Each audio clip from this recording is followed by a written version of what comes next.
everyone, and welcome back to the YouTube channel. Today I am doing lots of jobs around the farm.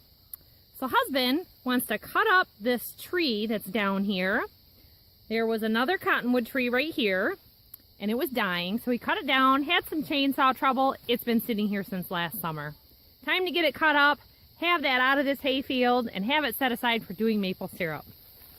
So I realized while I was checking out the tree stump a couple of years ago, there's a little spot, and I believe it's in this tree, where some honeybees had lived, but by the time we had found it, they had already left.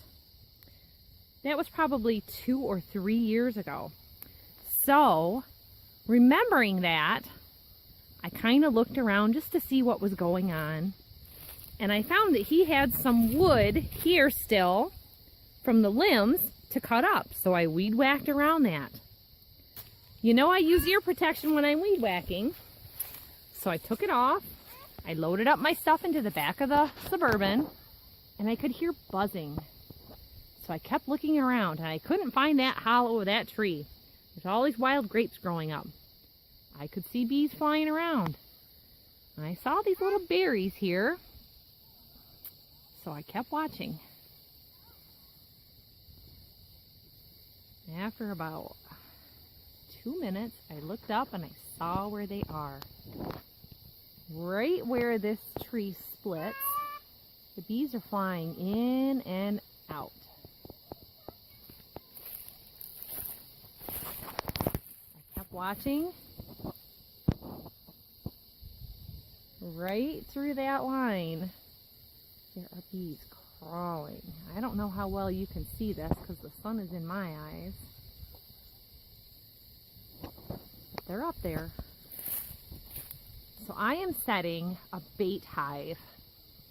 For a bait hive or a bait box, you can mount it on the tree. I didn't want to bring over everything and set up a tree stand and things like that. So I'm just going to set up some cinder blocks on the ground. I have some used hive equipment so that it's got some crystallized honey in it, wax. They'll smell that. I'm using a little bit of lemongrass. It mimics the pheromone of a queen. So they'll smell that. They'll smell the honey and wax. They'll check it out and they'll see if it is adequate for them to move into. I'm hoping I'll be able to catch them because I'm sure they're probably swarmed from my own hives. I had set up a hive with a new queen and nothing happened with it. And when I went to go check it out the other day, it was filled full of wax moth instead. So that's all getting frozen in my freezer. If you're curious about wax moths, I have a video about that. 48 hours in the freezer is all you need to do. Clean it out, freeze it. So I'm going to set up a hive here. I should have weed whacked around here. I had thought I might set it right here, but he's still got a chainsaw there. So he might not like that very well. I've got the road right here. So you know, you hear horror stories about people stopping on the side of the road and messing with people's beehives. Stupidest vandalism ever. Why would you risk getting stung? Winter or otherwise, it's just not a good idea. Actually, somewhere near us, I had heard a story recently where somebody had, I think, pollinator hives at a corner. We have a video up about pollinator hives, and they had set them up right at the corner too. I can't believe anybody would want to mess with that. It was 4 hives per pallet, like 5 boxes high, thousands and thousands of bees in there.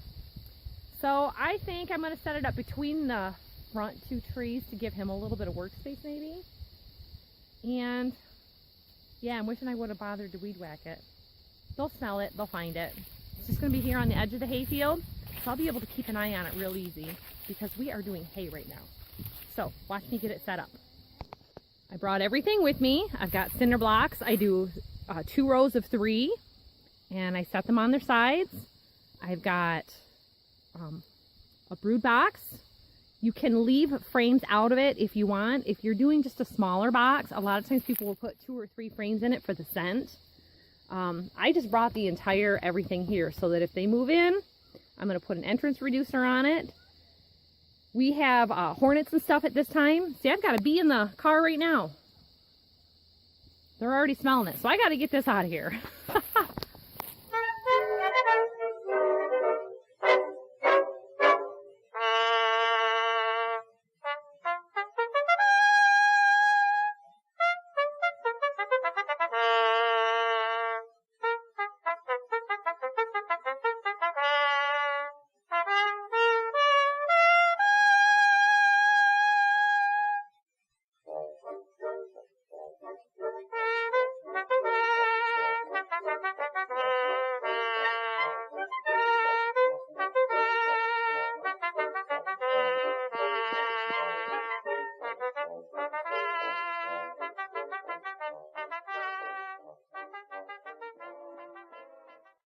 Normally I would never set up a beehive so close to any kind of public access.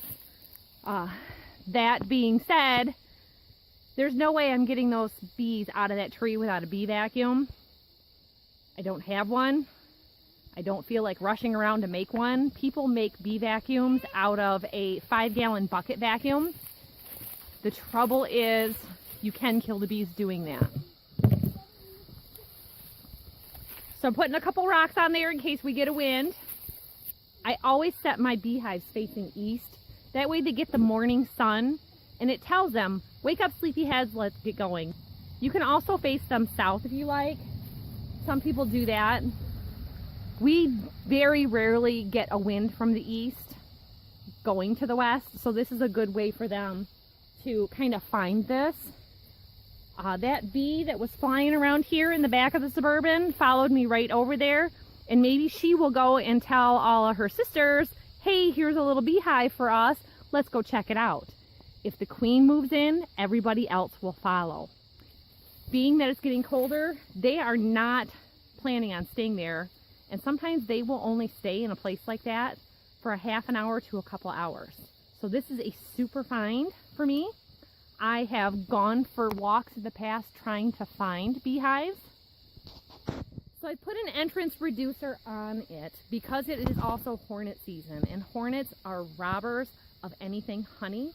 I did not put any full frames of honey in here, but I do have crystallized honey that would not extract. So they'll smell that, hopefully they'll come on after, and they'll just kind of move in. They'll march in even with that entrance reducer on. I'll show you up close.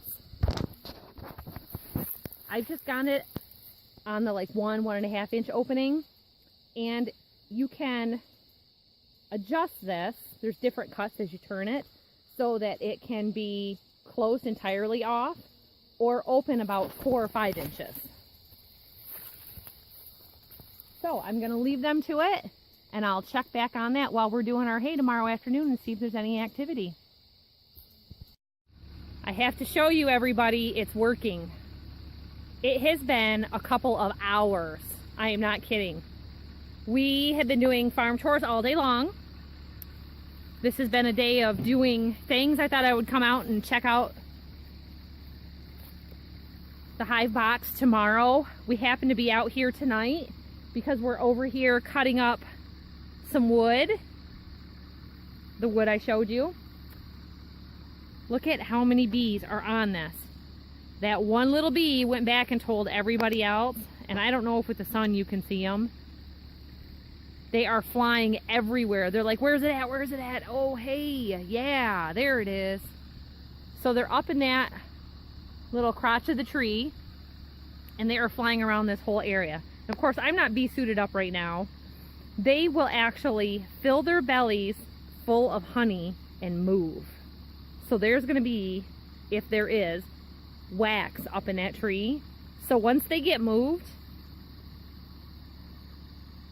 it is best to move them in the evening. You just tape off the entrance and move them.